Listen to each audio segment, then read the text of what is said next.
Technology is on the rise, and who knows how far it will go. If my goggles don't deceive me, that's you sitting across from me. I'm David Pogue, and on this episode of Nova Science Now, Oh, wow. I'm peering into the future to find out He walks! if robots can learn how to walk. Will they become our constant companions? My dream is to have robots living with us in our home. Could wearable robots give us superhuman strength I can actually put my weight on the structure while you're wearing it, Oh, and you don't feel it. and transform our lives? The boundary between a person and robots is already starting to change. And My God! I can control this thing with my mind! is it possible for a machine to read your mind I am a superpower! and reveal your innermost secrets? The computer is correct! What if all of our thoughts were public? Lying would go away. It's sort of like a mental nudist colony.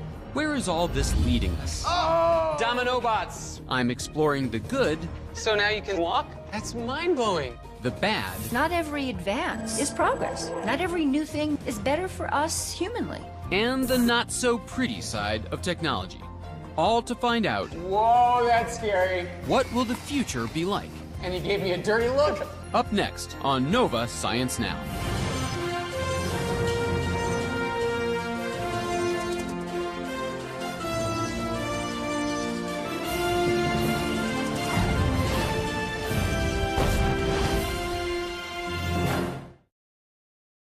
When we think about the future, one of the first things that comes to mind is the robot.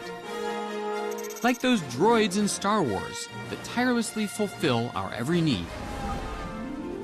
But how close are we to the sci-fi dream of robots that seamlessly fit into our world? Humanoid robots that look and act like us. Your second round, sir. Here at Virginia Tech, roboticist Dennis Hong believes that day will come only when robots master an incredibly complex skill. Something that's very difficult for them to learn, but comes naturally to us. Walking. Oh, man. So again, nobody's controlling anything, and if you look at his head, you can see that he's looking around. So he's trying to figure out where he is in the soccer field. He may be short, he may be skinny, but he walks. And can even kick a soccer ball. Go! Wouldn't it be simpler to build something with treads, like on a tractor or something? It's a very good question. Some people say we can do things with wheels. That's right. But my dream is to have robots living with us in our home. And to do that, they need to climb stairs, open doors, take out the trash, and clean up the dishes. If you want to have these type of robots living with us in an environment designed for humans, then I say that the robot needs to be the shape of a human being. So you're acknowledging that it's a much more difficult task Yes. to make a humanoid robot that walks, but you're saying the payoff will one day be worth it. Absolutely. Dennis hopes that in the future, humanoid robots won't just do the dishes. They'll do jobs that are risky for us to do, Dirty, dangerous tasks. like cleaning up after a chemical plant leak, helping people out of harm's way, or fighting fires. Humanoid robots are really great for those kind of things. Real useful tasks and actually save people's lives. How do you transform metal, motors, and microchips into a machine that can walk on two legs? All right, so Dennis, this is your home robot construction kit. Yes, this is the robot cooking show, as a matter of fact. Cooking show. You'll be making one of these. This is called Darwin OP. Darwin is a pint-sized humanoid robot that Dennis created back in 2004. A research platform he uses to find out what it takes for a robot to walk on its own 2 feet. This is all the parts you need. Man. And you are going to put it together today. Yeah, right. Are you ready? No, this is not Lego, let me tell you. We'll start out with the M4. To create Darwin, Dennis took his clues from nature. Number 1, he needs to see. As you walk, you use your eyes to assess your environment. Darwin sees the world through this tiny webcam. Actually, the eyes, the big ones, are just fake. The nose is actually the camera. Wait, so you're saying that all nose. this is just cosmetic? Those are This- not the eyes. Oh, you're such a... We cheated. Number 2, he needs a sense of balance. As you shift your weight from one foot to the other, your inner ear is able to sense the change in your position and keep you from falling. Darwin gets this ability from a sensor in this circuit board. These two small things, these are the balance sensors, so it knows its orientation and direction. Okay. Ah, that So- seems to want to fit right here. Hey, you're good at this. You've done this before? Thousands of times. Even if Darwin can see and balance, he still can't move without muscles and joints. Number 3, your muscles are your body's engine.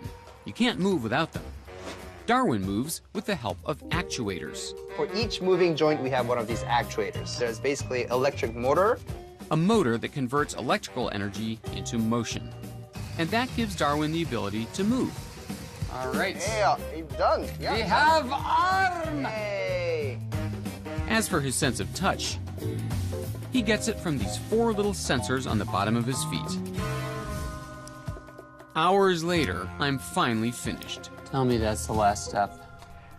You're almost done. Now you need to attach the arm to the rest of the body, and that's the last step. Hello, I'm Darwin.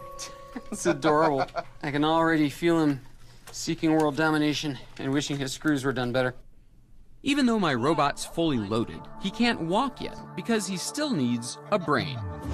And that's where roboticist Dan Lee comes in. The first thing we're going to show you is how the robot uses its vestibular sense, which is its sense of balance. Vestibular from the word vestibule, which is one of the things in our ears. Exactly, inside your inner ear. And so without using its vestibular sense, what would happen if we pushed the robot? All right. It just will fall over and then get back up. Wow, that's pretty cool right there. So go ahead. Exactly. Wow. So now what we've done is we've trained this robot using something called reinforcement learning. So exactly what you just did, we kept pushing the robot over and over, and it was now able to figure out that every time it fell down, it was kind of a form of punishment. When Darwin falls, his software gets an electronic signal that basically says, this is bad. After being bullied around hundreds of times, he finally learns it's better to do this. Fall over. Oh, no! So the hundreds of different reps are so that it can learn from this angle, and this angle, and this hard, and this hard, and this hard. Exactly. I yes. see. Dan's even teaching his robots to learn through imitation. We will rock you. This camera detects my body's movement and sends that information to Darwin's software, which quickly translates it into a copycat movement of his own. You'd think with all of this sophisticated software, Darwin would be able to keep up with me. Look forward! Oh, so sorry! But he can't. Just trying to make a robot walk stably is ridiculously difficult. I won't say impossible, because I don't like that word, but it's a very, very difficult challenge. All right, so David, Yet we're masters at it. come on in. Wow, what are you So- doing here? An engineer, Thurman Lockhart, is trying to figure out why. He's built this strange-looking device to analyze not just how we walk, but how we avoid falling. And I'm about to try it out. But first, I need to suit up. Thurman's outfit is filled with sensors that measure how far, how fast, and in which direction I move. Can't decide if I feel more like a superhero or a Broadway dancer. Both. And we're going to have to wear a headband as well. This is just an elaborate prank to humiliate me on television, isn't it? The little white balls are part of an optical motion capture system that instantly creates a stick figure of me. You can't tell from the way I use my walk. I'm a woman's man. No time to talk. Next, I'm put in a harness because it's time to take a stroll through Thurman's obstacle course. Okay, that's good. After walking back and forth several times, suddenly, Oh, good. The hell? Did you feel that a little bit? Did I feel it? He made the earth shake under my feet. but check out what happens when I do this a second time. I handle the jolt much better. Good. My body and brain have already integrated thousands of pieces of information in a flash. You ready? That's because we have the exceptional ability to adapt to sudden changes in our environment. Walking is a skill that took millions of years for us to develop. And when you think about it, it still takes each of us about a year to go from floppy, to crawling, to waddling, and finally mustering the skills and courage to walk on our own 2 feet. And we never stop learning how to adapt to the many obstacles we confront every day. So walking is not just more complex than I thought, it's much more complex than I thought. And if you wanted to design a robot that could walk as well as a person, I mean, this would be fantastically complicated software. I mean, it would have to be doing billions of calculations with every step. It is amazing that we are able to do it almost innately and without really even thinking about it. Dennis Hong hopes that in the future, his robots will be able to master this extraordinary human skill.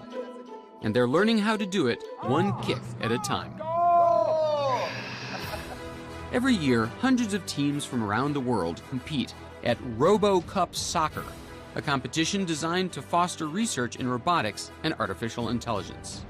To make a autonomous soccer-playing robot, you really need to solve all the grand challenges, the really difficult problems in robotics. Robot vision, autonomous behavior, bipedal walking and running in the future. All of these needs to be solved to truly build a soccer-playing robot. But what comes naturally to us comes a lot harder for Dennis's robots. Domino bots. Think you're pretty good at soccer? I'm better, I can do this. Whoa, that's scary. He got right back up, and he gave me a dirty look. Despite his robot's shortcomings, Dennis is optimistic. By the year 2050, we want to have these type of full-size autonomous robots play soccer against the human World Cup champions and win. You're gonna have robots playing humans, and you expect them to win? Yep. All right, here, $20. Here you go. 20 bucks, there you go. While this may sound like a sci-fi fantasy, many experts believe that humanoid robots could progress a lot faster than we think. Sophisticated robots are already building our cars. Pretty soon, they could be serving us drinks and even doing the laundry. In Japan, where the aging population is growing faster than in any other country, researchers are developing robots to care for the elderly, from bathing them to moving them. And one day, they may even babysit our kids, a job that has always required a human touch. Sherry Turkle, a researcher at MIT who's written several books about the effects of technology on humans, is concerned about our future relationship with robots. It's too easy to look at them and say, oh, they're not there yet. Well, they will get to something very powerful that we will want to hang out with. And then you have to say, well, where will we have gotten to? Why is that something that we want to develop? And in the future, robots won't just be taking care of our kids. They may become a part of us, literally merging with the human body and transforming both of us into something in between. Wow. At Exobionics, they're developing a robot that could restore our ability to walk. This is our exoskeleton. So you can see it's a robot that can walk and move without somebody in it. Oh, man. And this one's designed for paraplegics to get them up and walking again. People like Amanda Boxtel. Hi. You're breaking a few speed limits there. In her 20s, Amanda was injured in a skiing accident. I lost all sensation and movement from my pelvis down. There's nothing. So crutches, no good? No, I can't move my legs. But in the future, that could change with the help of a wearable robot.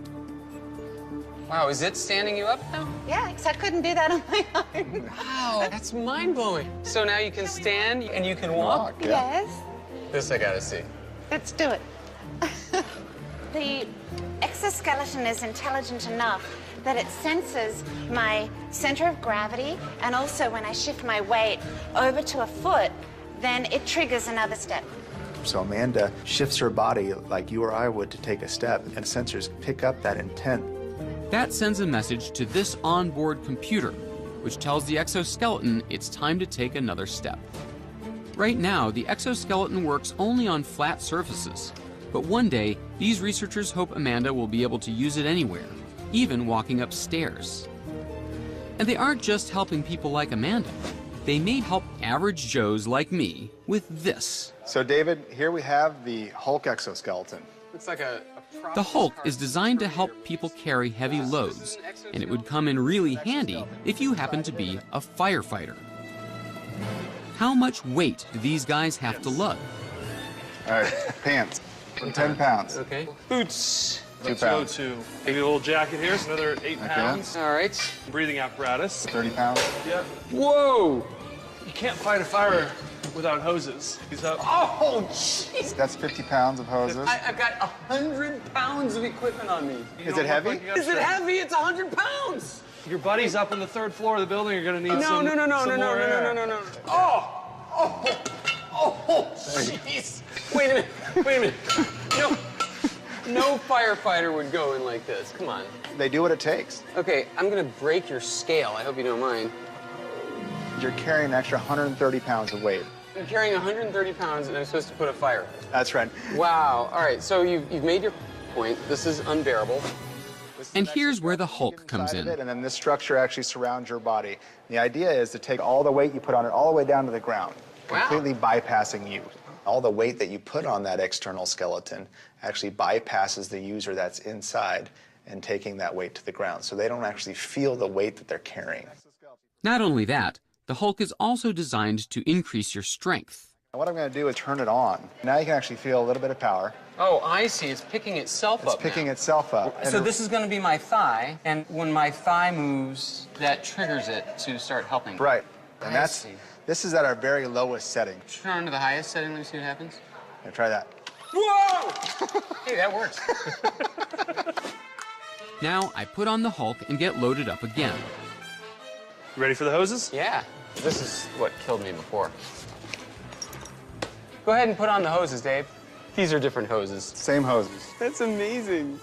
I feel nothing. It's like you might as well have put it on the roof of my house. Yeah. It doesn't affect me And at that's all. the idea. I can actually put my weight on the structure while you're wearing it, and you don't feel it. That's amazing. So all the weight bypasses you, comes down that torso, down these titanium legs, all the way into the ground, so you actually don't feel that weight. All right. Now should I try walking? Yeah. Please. Give it a try. It takes some getting used to. There are fractions of a second where I suddenly feel really heavy. And then the robot says, oh, here, I can help you, pal, and take some of the weight off. Over. Yep. Wow. Don't worry, ma'am. I'll save you. That's what I'm here for, man. Give me your hand. David Pogue is backdraft. The boundary between a person and robots is already starting to change. Lots of people have mechanical hips, and then people have electronic interfaces to their cochlea. We are going to merge with our machines more and more. We're already merging with our machines. In the future, will wearable robots like this give almost anyone a leg up? You know, no one looking at us would ever know that you're a paraplegic and I'm a skinny nerd. It's hard to imagine just how much robots may change our world.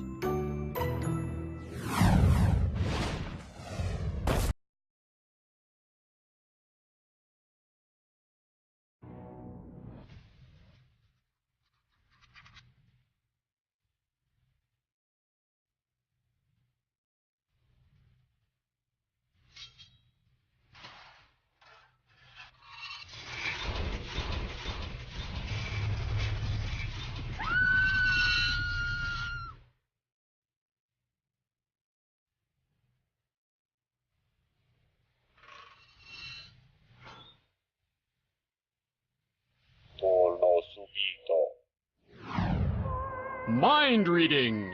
It's a timeless fantasy that's shown up in science fiction and movies for decades. But now, scientists may finally be figuring out how a machine could read your mind. And for the very first time, mind-reading headsets are becoming real. You really want to just slowly imagine the cube fading out into that black. Look what I can do to the orange cube without touching any dials or keyboards, but just thinking, disappear. My God! I can control this thing with my mind! Tan Lee is an entrepreneur with a headset that must be reading my mind. We have to actually train the system. Because she's turned it into the ultimate remote control. Just by thinking commands, I can make the orange cube on a computer lift, I can start this car, and launch this helicopter. The future is going to be awesome. I am a superpower! So how does this contraption work? Is it mind reading? I wouldn't say necessarily mind reading. The headset doesn't actually hear my thoughts, but its 14 electrodes do pick up patterns of electrical activity coming from my brain waves. Brain cells communicate with each other by firing off tiny chemical and electrical signals. And whenever I think something like disappear, a particular pattern of brainwaves is generated. The headset picks that up. So as the neurons inside your brain fire up, the signal gets weaker and weaker as it travels through and then gets projected onto the surface of the scalp. Oh, so wow. It's okay. very, very faint. So they're not thoughts. It's not mind reading. It's like the echo of neural activity deep in my brain. That's right. Even though it's just an echo, the signal is good enough for the computer to recognize a simple brain pattern once it learns it, like lift. And voila, it's reading my mind. Can you imagine? I mean, in some future world where everything is hooked up to this, I could just make anything happen just by wishing it.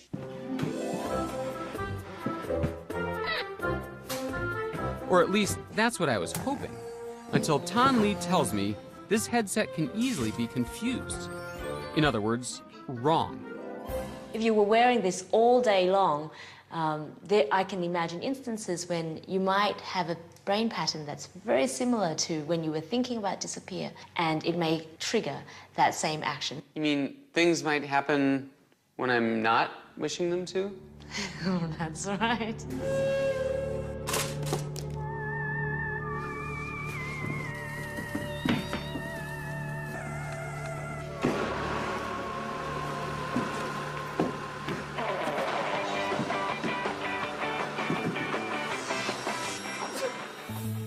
Any mind reader that relies on electrodes on the surface of the scalp is bound to be imperfect, because what it hears is a mere echo of my brain cells firing. But what if we could tap directly into the brain? That's what they're attempting here at Brown University. Kathy Hutchinson is paralyzed from a stroke, but she's controlling a robotic arm with much more precision than any headset would allow, thanks to sensors that have been implanted directly onto the surface of her brain. Kathy made headlines when she played a crucial role in a groundbreaking mind-reading experiment. She simply thought about reaching out to pick up a cup of coffee. The sensors in her brain picked up electrical impulses, and a computer turned them into commands, controlling the robotic arm. It's an astonishing breakthrough for brain science that offers hope for the paralyzed. I went to see John Donahue, one of the heads of the BrainGate team at Brown, to find out how they turned mind into motion. This is a model, right? No, this is a real human brain with its spinal cord attached. Come on. This is an adult brain. This is, it's the right size to fit inside your head. John's been working toward a machine that can tap into our brains for more than 20 years. The problem is really quite immense. We had to know where in the brain the signals are, but we've known that. If you follow back a little distance behind the middle of the brain and you run into this little bump, this is the marker for the arm, this little twist, and that little twist is the place, the gross anatomical landmark for where your arm is actually controlled. So every time you move your arm, first, this one little spot on the brain says go, and sends signals to a particular set of muscles. And then the arm moves. The next problem is how do you get that signal? And we need to have a sensor. We need to have something that can pick those signals up. So we've developed this microelectrode array, which is extremely tiny. The size of a baby aspirin, the microelectrode with 100 tiny probes was implanted on the spot in Kathy's brain that controls the arm. Still, turning the signals into clear instructions for the robot wasn't easy. So this seems to be the arm. This is the one that I saw in the video of Kathy Hutchinson controlling it with her brain. Yeah, that's right. This is one of the two arms that she was using. Wow. And so how does it work exactly? How do you... Well, why don't you give it a try? Okay. To demonstrate how incredibly complex the brain's control of movement really is, neuroscientist Lee Hochberg asked me to try to move this robot arm with a joystick. Right. Oh, on the white rug, too. All right. Oh, dear. Try again. It would be so much easier if I only had a brain. Stop, stop! It's taking over! It's an uprising! Almost. I can see So it close. takes practice, yeah. It takes some practice. So if such simple commands are difficult, imagine how hard it would be to actually read complex thoughts. Could a machine ever do what the amazing Kreskin used to claim to do on his classic 1970s TV show? His birthday fall on March the 6th? Yes. Thank you very, very much for starting, ma'am. I hear that this could be the mechanical Kreskin. And it's not a magic trick. It's a 9-ton MRI at Carnegie Mellon University in Pittsburgh. Psychologist Marcel Just and computer scientist Tom Mitchell use the MRI to peer directly into the brain as it works. Hi, David. How you doing? Good. In this study, you're going to see labeled pictures of objects. While I ponder the objects projected onto a screen, the scanner isn't reading brain waves or electricity. Instead, it's measuring the flow of oxygen-rich blood in my brain to detect exactly which parts are active when I think about different objects. Okay, great job, David. We'll come and get you in 1 second. When you think of something, your brain activates in those places that correspond to your interactions with it. Like if I think of, skyscraper, is there an area of the brain for skyscraper pictures? If you think of a skyscraper, you actually think of many things. You might think of a very tall thing. You might think of the material. You might think of going inside of it. What we'll see in the brain is a whole collage, and put together, it becomes the signature for skyscraper. The team has already identified the areas in the brain that activate for shelter, for food, and for holding something in your hand. It's not like a dictionary definition, it's kind of an experience definition. By studying my brain scans, can their mind-reading computer guess what I was thinking? So I saw 20 pictures flash before me, and on each one, I thought about it, imagined it, envisioned it. So how do we know if the computer knew what I was thinking? The computer is going to take pairs of those words. The mind-reading computer is given a pair of my brain scans. One when I was thinking of a grape, the other of a cave. But which is which?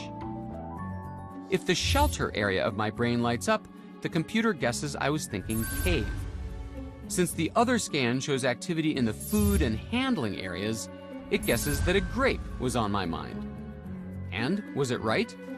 The computer is correct! Number 1. Picking between two words, the computer's chances are 50-50. But can it keep it up? 2 for 2. All right.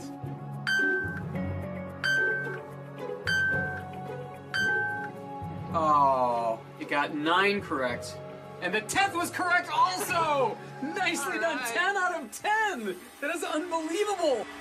For all 10 pairs, the computer gets it right. And that's pretty impressive.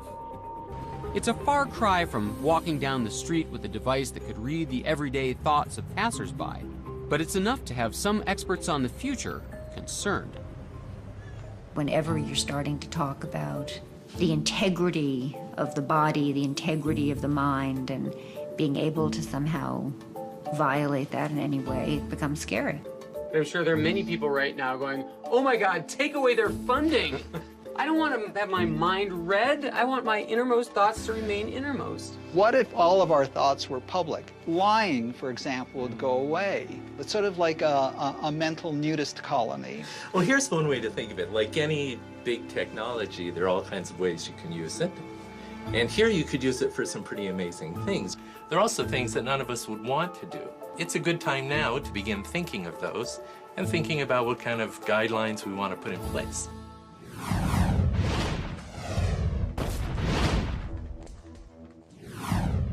Our world is rapidly changing. Let's say I'm in an unfamiliar neighborhood and I get lost. Just a few years ago, I would have spent hours wandering around. Today, all I have to do is pick up my smartphone. An app like New York Subway shows me if there are stations nearby and even shows me which way to walk to get there. If I need something translated, no problem. WordLens replaces the text in my view with my own language. And in the future, will it be possible for us to do this? Get information about anyone in an instant? A paradigm shift is taking place right before our eyes. The real world and the virtual are merging. It's called augmented reality, and you can experience it with the help of hundreds of apps on your smartphone. But one day soon, companies like Google, the internet search giant, think all this information will be delivered in revolutionary new ways. This is glass, a very different type of computing and communication device. Think of Google Glass as a wearable smartphone. Right? Yeah, you can put it on if you like. Cool. But lighter and quicker to access. Oh, wow. Right now, Glass is a work in progress. I can just flick my eyes into this corner and I see a very crisp screen. The little square you see glowing here is actually a tiny computer screen. Google hopes that in the not-too-distant future, it will bring us our email, show us our text messages, and provide access to the internet. And the tiny camera here will be a new way to share your experiences with friends. So this is wild. So I'm seeing a beautiful path through a woods. As I turn my head, I'm actually looking around the scene. Oh, and I can even look down and up. Wow, those are beautiful. But Google Glass is just the tip of the iceberg. Researchers like Henry Fuchs at the University of North Carolina are developing technologies that blend the virtual and physical worlds, augmenting our reality with the stuff of sci-fi movies. So, this is one of the labs, David, that we have set up to work on augmented reality and telepresence. So, as I understand it, this is like in Star Wars when Princess Leia gets beamed out of R2-D2's head. Remember that famous scene where Princess Leia records a hologram of herself and sends it to Obi-Wan Kenobi? Help me, Obi-Wan Kenobi. You're my only hope. That was all special effects. What we hope to develop here is the real thing. And that's as hard as it looks. First, I put on these stylish shades. Is that too tight? Nope. Once we're set up, we're ready to roll. We pretend Henry is on vacation in his beach house in Hawaii, while I'm stuck in my office here in New York. And suddenly... Wow. If my goggles don't deceive me, that's you sitting across from the table from me. Wonderful. That's just the effect that we would like. Wow, so that's crazy. You look the right height, size, shape, and angle as though you're actually sitting right in front of me. I have to admit, it's the closest I've ever come to having a conversation with a hologram, although the image is far from perfect. So this is the Model T we're wearing right now. We're not even Model T. Not even Model T. Oh, no. This is like, 20 years before the Model T. But the technology needed to create this illusion is anything but 20th century. In order for Henry and me to see each other, he's rigged our rooms with a bunch of 3D cameras. They are, in fact, Xbox Kinects. With the help of some sophisticated software, they transport his virtual image into my stunning handcrafted headset. And these little silver balls that make us look like aliens are part of a complex tracking system that pinpoints where we are in space. There's one serious problem with the video, though. Yes. It looks like you're wearing a hideous, obnoxious Hawaiian shirt of some kind. In the future, telepresence systems like this one could come in handy. And wearable smartphones, like Google Glass, may give us a new way to access the virtual world. The question is, will technologies like these that aim to immerse us even more into a digital world improve the quality of our lives? A lot of experts are wary. They say our immersion in technology is already a problem. Look at kids today. They're listening to music while texting a friend, having a conversation on Facebook, and doing their homework. In other words, multitasking. Can their brains keep up with all this connectivity? Stanford professor Clifford Nass thinks they can't, that doing so many things at once is making it harder for them to focus. And he's devised a test to prove it. What we're going to ask you to do is to simply focus on a couple of red rectangles and to ignore blue rectangles. This sounds like a pretty easy thing to do. Yeah, I'm down with this. And we'll see how you do. As I start the test, two images containing red and blue rectangles flash on the screen. If the red rectangles move from one image to the next, I press one button. But if they don't move, I press another. Simple, right? That changed. Well, it is. At first. Jeez, there's like 1,500 of them. But as more and more rectangles appear on the screen, it becomes harder and harder to focus on the red ones and ignore the blue. Come on! Criminy. You completed the filtering task study. You've made some careless mistakes. You feel like an idiot. But before I can find out how much of an idiot I was, NAS gives the same test to 16-year-old Jordan Ford. Jordan is a proud multitasker and doesn't think it affects his ability to focus at all. All right, well, let's see how you guys did. All right. Give it to me straight, Doc. How long have I got? Well, I'm going to keep you in suspense. Let's look at Jordan first. So what we see on this graph is a pretty precipitous downward slide. Yeah. So the more rectangles there were, the worse you did. This is a very, very common pattern we see among teenagers who multitask frequently, because their brains are constantly looking all over the place and trying to process multiple things at once, even when they know they shouldn't. Now let's see, David, how you did. And that's his blue line here. And what we see is, oh, I am impressed. Smoked. Sorry, pal. Even though you're a heavy technology guy, when you use technology, you do one thing at a time. You really focus on what you're doing. And what we see here is a pretty predominant difference. So what we worry about here is, Jordan, when you really need to focus attention on something, it's going to be harder and harder. Parents have been saying, quit using X technology, you'll rot your brain, since my grandparents' time. You know, like the cavemen were probably, quit making fire with sticks, you'll rot your brain, right? It's a chronic thing to be suspicious of new technology, to worry about the effects. So, should we really worry yet? Well, it's silly to say to a child, stop using the computer. Right. You know, just as it's silly to say stop using fire. But, you know, you shouldn't play with fire when there's dry brush around you. With any new technology, we should be both excited and we should worry, because it often brings some negative things as well. So the question is, how do we balance the two? That's really the critical issue. It's pushing us against a moral imperative. You know, not every advance is progress. Not every new thing you can do with this incredible technology is better for us humanly. So where is all this technology leading us? If digital information is becoming even more available to us, and even more immersive and distracting, are we headed to a future where we don't actually learn things anymore? Are we headed for a world like in the movie WALL-E, where humans are such passive consumers of technology that we become dumb and helpless? Is this what the future will be like? Will the pogues of tomorrow turn into lazy couch potatoes? At maker fairs like this, in the heart of America, folks are determined not to let that happen. Instead of becoming passive consumers of technology, these people are learning to master it. Usually, it's not about building something with commercial value, but using it to express themselves in the most creative ways possible. Like Mickey Miller, a high school sophomore from Toledo, Ohio, who recycled scraps from his garage to create a unique form of transportation. So, what do you call this guy? Recyclebot. Recyclebot? And kids like these, who join robotics clubs to develop the skills they'll need to invent a better future. When you work a lot with technology, you try to challenge technology to make it better, to make yourself better. After doing this, I felt like I could build whatever I want, and I decided to take the initiative and build my own computer. But this is more than just a fun hobby.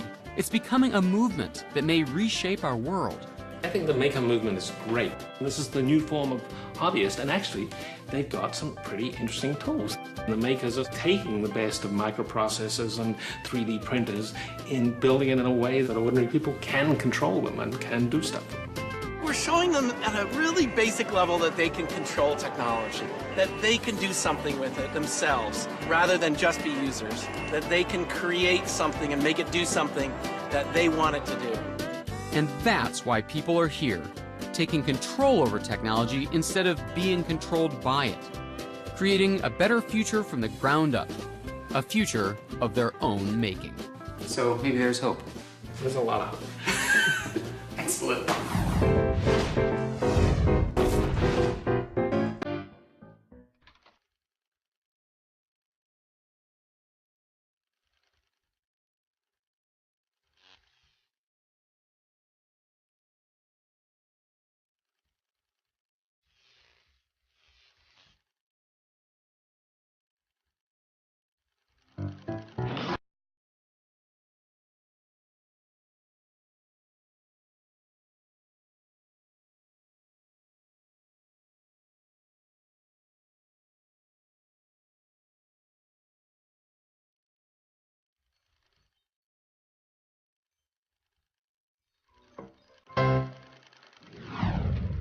If you're worried about the role of technology in our lives in the future, you might be concerned about video games. Worldwide, people spend billions of hours per week playing them. But if you think that's a colossal waste of time, then you haven't met computer scientist Adrian Choi. He wants to make all that time and energy we spend on video games count. He believes that in the future, our obsession with them could help solve some of the world's biggest problems. Think about Angry Birds. People play that game 3 million hours a day. If we can produce a game that benefits society with that level of engagement, we could change the world in a week. But how do you make a video game that benefits humanity? Ask Adrian. He's already done it. Twice. His games could bring us closer to curing diseases like cancer and HIV. And the people playing them aren't scientists. The Carnegie Mellon professor harnesses the brain power of the millions of people who play video games to solve biological mysteries. It's a concept called crowdsourcing, putting the crowd to use. It's allowed us to organize humanity in ways that were never before possible. And I think we've just scratched the surface. Adrian has always loved games. A game is very much like a science, and there's rules and there's physics that you have to obey. But it's also like this art. Okay, so the rule is everything you say is a rule. He's been inventing them since he was little. When I was 12 and I had appendicitis, I started inventing card games. Since then, it's just like if you're bored, you invent a game. That's really fun. He invents games everywhere, even at the local diner. Being like, the sugars are the board, and I'm like, you're the Tabasco sauce, I'm the salt. Our job is to get the pepper. You can only move like this. And he thinks about games 24/7, from his sleeping to his waking hours. I always have this notebook with me. When you're writing, you're like taking stuff out of your brain, and sometimes you just need like a little bit of extra space. Adrian's first science video game began when biochemists had a problem. To fight diseases, they needed help solving protein puzzles. Computers are terrible at visual puzzles, but humans are great at them. So where could Adrian find a massive workforce?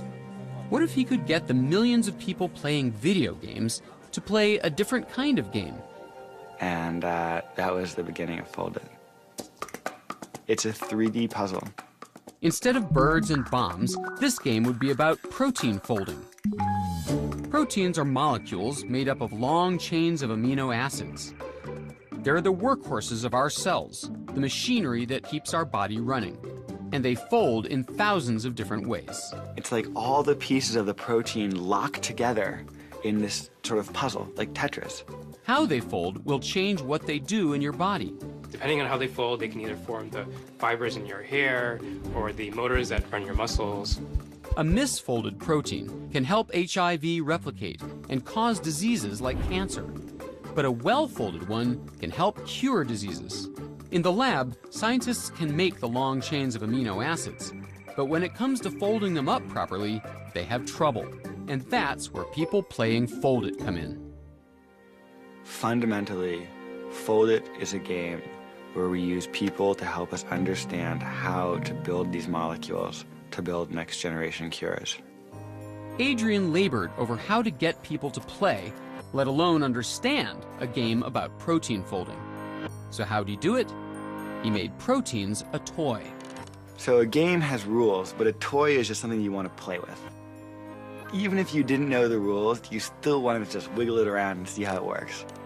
Just like a Rubik's Cube, you can twist and turn it. We see if they can intuit and fold a protein into that most stable shape just by looking at it and by thinking about it and by playing with it.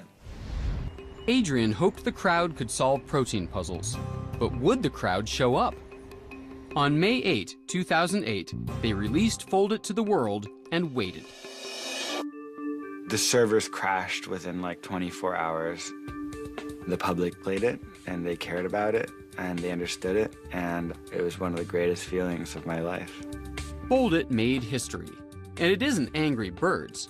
With over 300,000 players, this game advances science. It actually adds value to the world. Adrian has completely broken this mold. There are no elves in Fold-It. There's no magic, there are no unicorns, and yet, people love it. In 2011, Fold-It players solved one of these puzzles in just 3 weeks. The riddle of a bad protein that helps HIV reproduce. Identifying that structure brings us closer to designing better treatments. So what kind of person plays a game about protein folding? Meet one of the top-ranked Fold-It players in the world. He isn't a scientist, he's a 9th grader. Like most 15-year-olds, Michael Tate loves playing around. I play Fold-It as often as I can, and I stay on for hours and hours. To boost your score, you have to follow the rules of protein folding.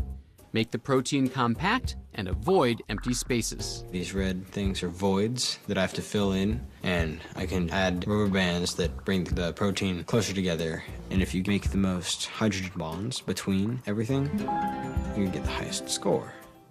We thought we'd have to hide the science behind this veneer of a game, and then it was almost like we'd punked them, you know, but it was the opposite. Getting lectures from your teachers, I mean, that's boring, but if the students aren't having fun playing a game, oh my gosh. There are thousands more like Michael, from architects to historians and bankers to organic farmers. They are the crowd. Adrian has always had an interest in crowds. It began early as a boy growing up in New York City. I would stand on the windowsill when I was a little kid and just stare out my window. Watching the flow of people from his window changed his view of crowds. Here was the beating of a heart made of people. The effect was so powerful that in grad school, he studied and simulated the patterns that crowds make. It really did inspire me to think that large groups of people can be coordinated into sort of a dance that could very, very powerfully be harnessed for good. Adrian did that with Fold-It, but could he do it again?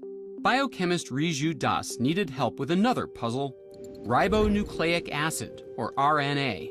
Once again, computers weren't able to solve the visual RNA folding puzzles. Riju thought people would be better and faster, and he knew exactly whom to call to assemble his workforce. Like proteins, RNA begins in a long chain. And then self-assemble into these beautiful, complex shapes, like snowflake-like patterns. Again, their shape determines what they do in our bodies, from forming the genetic code of some viruses to helping to create other molecules like proteins. So, if we can figure out how they're structured, we can fight diseases. Understanding how RNAs work is critical for understanding life and for defeating diseases like AIDS and influenza.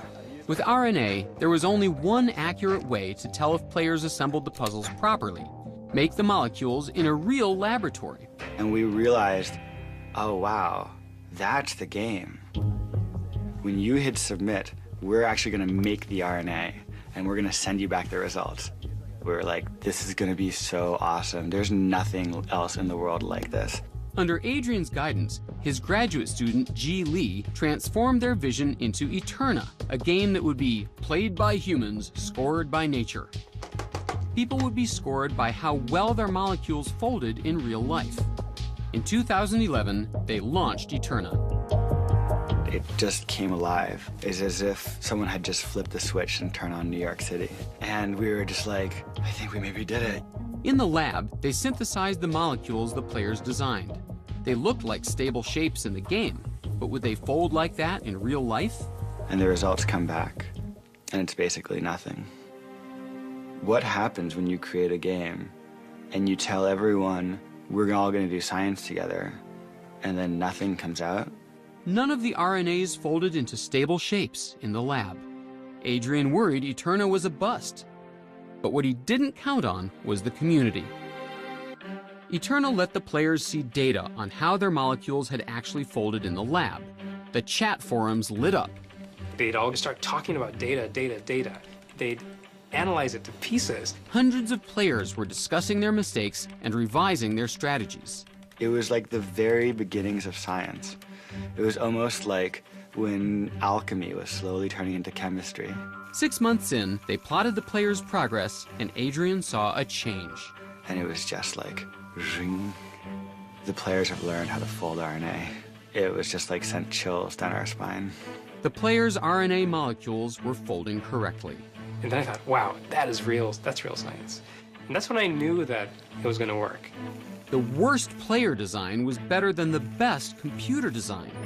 Humans were better and faster. When you hire someone, you don't know whether they're going to be good or bad at the job. Well, we sort of hired the world, and the world turned out to be awesome. Adrian has only 3 grad students.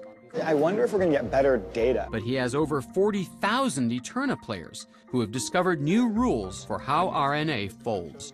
We simply have much more manpower than anyone else. And science is about manpower. I think that it's possible that what we're seeing in Eterna is the tip of an enormously exciting iceberg. I don't know how large the largest problems that can be solved are if we all contribute our own little piece.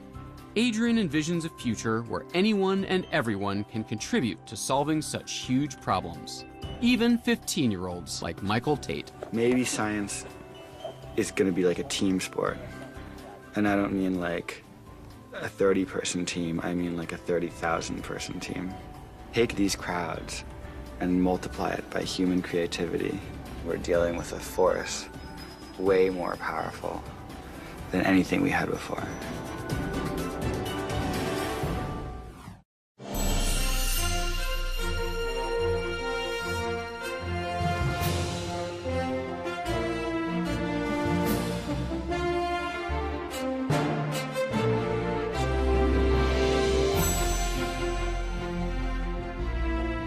This Nova Science Now program is available on DVD. To order, visit shoppbs.org or call 1-800-PLAY-PBS. Nova is also available for download on iTunes.